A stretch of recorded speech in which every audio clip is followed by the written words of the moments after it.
What is going on, you guys? It's your boy King Sanders here, and we are back with another day of sports betting. This is going to be for Monday, May 23rd slate of NBA and MLB action. I'm super excited to dive into it. We do have a full slate of MLB games once again.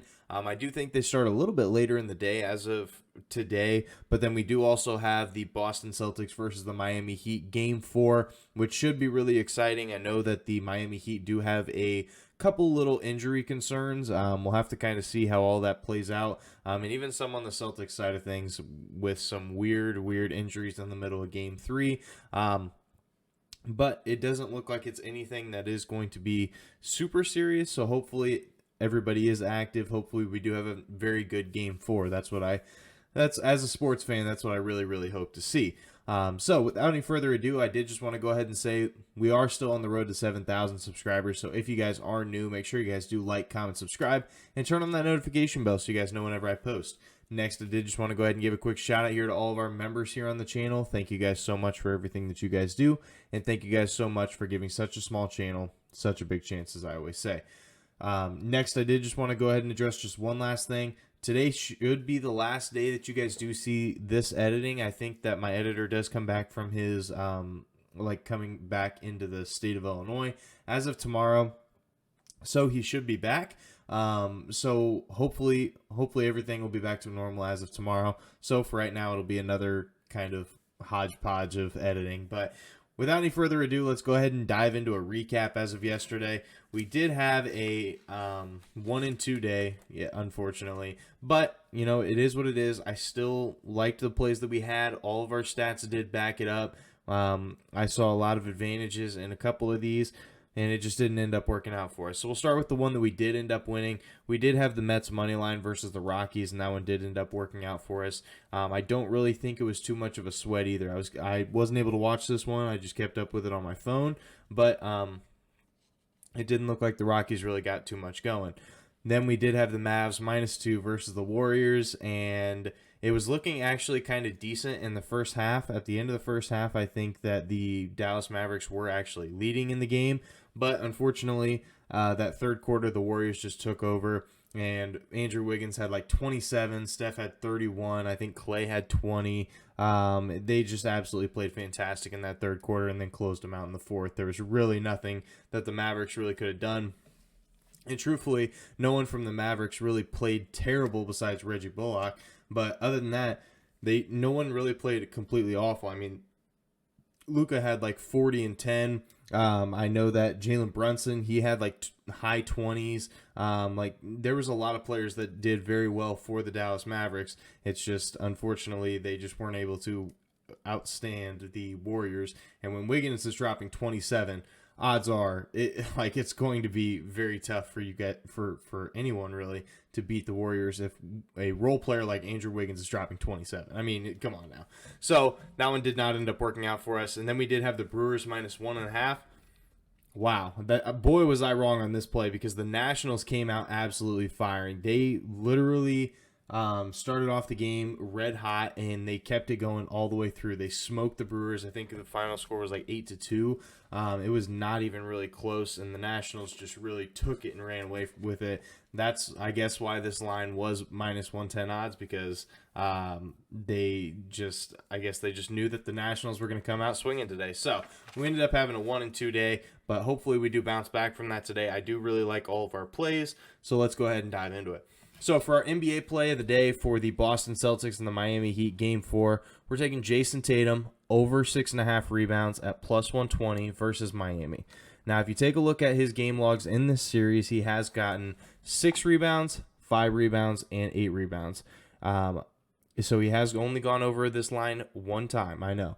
In 1 out of 3, not necessarily the best percentages there, but he did finish on the hook on one of them, and that was last game. And in last game, he not only got injured for a very little bit of it, but he still did end up getting injured for part of it. And he also played completely awful. He had 10 points, 6 rebounds, and 4 assists. Jason Tatum is not a player that usually has 2 terrible games back to back.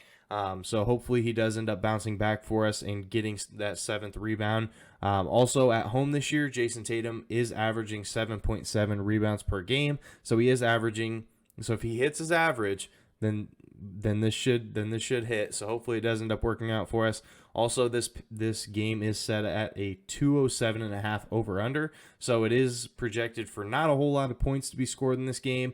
Obviously, these two teams do play at a very, very slow pace, but at the same time, both of these two teams are some of the top teams in defensive efficiency as well. So they do force a lot of missed shots. So that should leave a lot of rebounds, or at least rebound chances for Jason Tatum. Also, he has seen 40-plus minutes in 2 of his last 3 games. So with that being said, 40-plus minutes, I'm hoping that he is able to get about 2 rebounds per quarter, and it would end up working out for us. So that's what we're going to be riding with for the Boston Celtics and the Miami Heat. Another one that I did like, another play, I did want to run it back with the Jimmy Butler under and assists, but now that he did end up getting injured with knee inflammation or something, I believe that's what it was, knee inflammation, since he is out with that, he may look to be more passive, so I don't love that play. That's the only reason I didn't take that one. But if Jimmy Butler for some reason does end up sitting in Game 4, I love this bet for Tatum even more. So that's going to be our play of the day. Tatum over 6.5 rebounds versus Miami at plus 120 odds. Now for our second play of the day, we're taking the Phillies money line here versus Atlanta at minus 125 odds. Now Philly hasn't been great on the road, and I've bet against Philly on the road here for a little bit now, but someone has to come out of this game because Philly, they are 8-9 on the road this year, and Atlanta is 10-11 at home. So neither of these two teams are very good in these situations. Atlanta's not good at home. Philly's not good on the road, but Philly is coming off a huge win versus the Dodgers last game. And so hopefully that momentum can carry over into this one. Also, Atlanta as an underdog, anytime that they are supposed to lose, a lot of times they do. They are 6-9 as an underdog this year. And for the Phillies, Zach Wheeler is going to be on the mound with a 3.49 ERA. So he has had a very solid year so far. And on the flip side of things, Atlanta is going to be pitching Tucker Davidson with a 5.87 ERA, so not quite as good as Zach Wheeler. And also at home this year, Tucker Davidson has not been very good. He hasn't played a whole lot of games at home, but in his last game at home, he had pitched 2.2 innings with 5 earned runs. So he has not had a very good start to the year, so I do think this is a little bit of a pitching advantage here for the Phillies, so we're going to be riding with it. Phillies money line versus Atlanta at minus 125 odds. Now for our third and final play of the day, we're taking the Cardinals and the Blue Jays under 8 runs at minus 110 odds. If you guys did want to fade me on any of these plays, this is probably the one you want to fade me on because every time I've taken the Cardinals under, it's gone over, but I think that this is just a really good spot for it.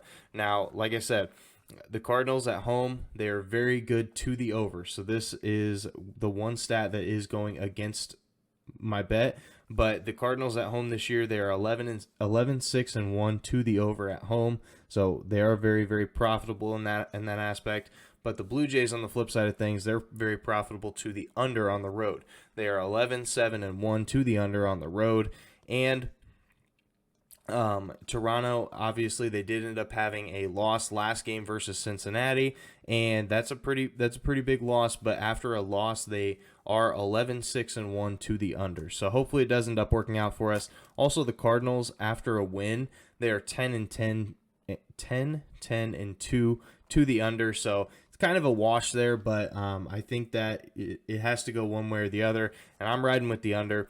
Also, Miles Michaelis for the Cardinals has been an absolute ace this year. He with a 1.68 ERA. So hopefully it does end up working out for us. We're going to be riding with it. Cardinals and Blue Jays under 8 runs at minus 110 odds. So that is going to do it for today's video. If you guys did enjoy, make sure you guys like, comment, subscribe, and turn on that notification bell so you guys know whenever I post. Like I said, we're on the road to 7,000 subscribers, so make sure that if you guys are new, that you guys are subbed. But that is going to do it for me. This is King Center signing out. Peace.